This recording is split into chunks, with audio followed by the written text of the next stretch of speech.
Hey, what is going on, SMT Nation? It's your boy, the SMT. We've got Dish news for you today.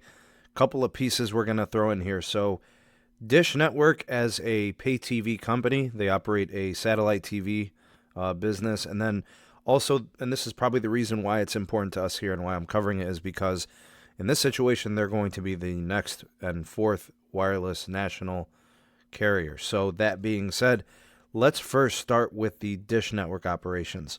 So their Q3 earnings was reported last week. I haven't had a chance to make the video for it, so I'm going to go ahead and give you the recap of that. So their total revenue was $4.5 billion. That is a increase of $1.3 billion year over year, so that's a good indication there. The net income also increased. Shares are down, however, so it does kind of indicate something interesting there. Their pay TV subscribers increased by 116,000, down year over year from 148,000, same time last year. Total Dish TV customers are now at 11.42 million subscribers. For the Dish satellite TV proper, it's almost 9 million. And then with the Sling customers, that's almost 2.5 million.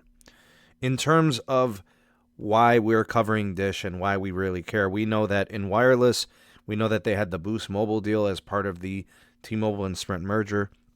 They were coming in as the fourth wireless carrier, and then they were taking over the Boost business. And then also, there's some spectrum wrapped up in that and so on, and, some decommissioning of tower sites from T-Mobile. So there's a lot of things there, a lot of moving parts, but the deal did close and finalize in July from Sprint and the T-Mobile merger. So now they are an MVNO utilizing the T-Mobile network. They will have that access for 7 years.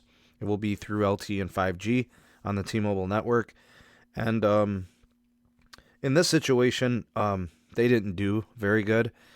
So basically, they lost 212,000 subscribers. Boost Mobile had a terrible quarter. This was actually predicted.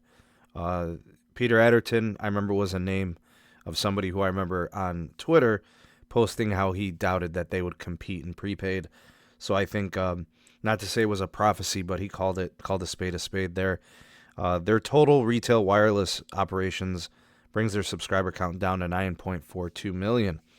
So they lost quite a bit of customers, and of course, clear directional change in how they're going to market their business and the type of customers they're going to serve. Obviously, completely different customer approach now. They're not going to be competing with Cricket and Metro as they have traditionally with the Urban Unlimited data plan. So under Dish, as a prepaid wireless carrier, they've changed their unlimited plans. They're obviously much more limited. Deprioritization with unlimited used to be how they did things under Sprint. Now they're getting the 35 gigs of high-speed usage, and then the permanent throttle for the rest of the month in 2G.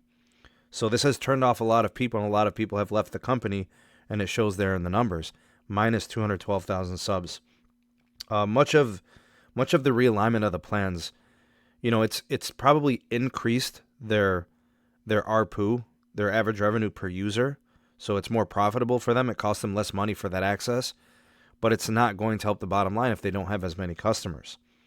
But clearly, it's a different situation. So they save money, on the access, and then it increases their profits, but it reduces their overhead for paying for the access through T-Mobile. But until Dish has its own network, this is going to be the situation. This is probably the direction they're going. So the Dish Wireless is officially backtracking their network build. This is probably the worst thing that I could say that could happen as a fourth wireless carrier, is hearing news that Dish is going to be tempering its expectations on its network build. So the first item here is that they're only going to have one major market of 5G network access by Q3 of 2021. That was supposed to happen in Q1 or Q2 of 2021. So it looks like that's a bit of a delay. Could be a number of things. They may, like T-Mobile, blame it on the pandemic. I don't know. It might be a money issue. It might be both. So that being said, we really thought that we were going to have something sooner, like Q1. That gets pushed back. Ergen was also quoted as saying, and this is the second part, this is what's bad too. We're going to be stretching the $10 billion for the network build over 7 years. So Charlie Ergen did say that he wanted to build their standalone 5G, greenfield standalone 5G network in, I don't know, whatever amount of years he was going to do it. But we knew it was going to be $10 billion to spend to build. Now it's being stretched over 7 years. Do the math, that's about $1.4 billion annually. That's nothing. If you look at T-Mobile, they're spending anywhere between, $6-7 billion over the last couple of years. Even Sprint in its worst years is like $4.5 billion. Verizon is now up to $18 billion annually. AT&T spends around $20 to $22 billion annually. Spending $1 billion will get you nowhere. There's no network coming anytime soon if that's going to be your spending. So my concern is, we've been optimistic and we've been waiting for Dish to make progress in building out its network. We're getting, Charlie Ergen pumping the brakes. So, and he cited saying that the reason that, they're going to take their time with this and spend less money is because they have the T-Mobile network access to fall back on. The thing about that is they only have a certain amount of access, 100% unfettered, for like the first 4 years. After that, they start to lose percentage of capacity. So what's going to happen is after year number 4, they're going to lose a certain amount of access. So like it won't be as fast. Like they won't get the same amount of access. So their customers are going to need additional access. Because by year 7, they're going to be down to like 40 or 50% access. I forget what the percentages are. It's been really long. Don't quote me on that. But I know for a fact they will not have full unfettered access. So they're going to have to build their own network. So we've got bad news out of Dish. The pay TV business did okay. They improved and added customers and made some money. But the wireless side, this is all bad news.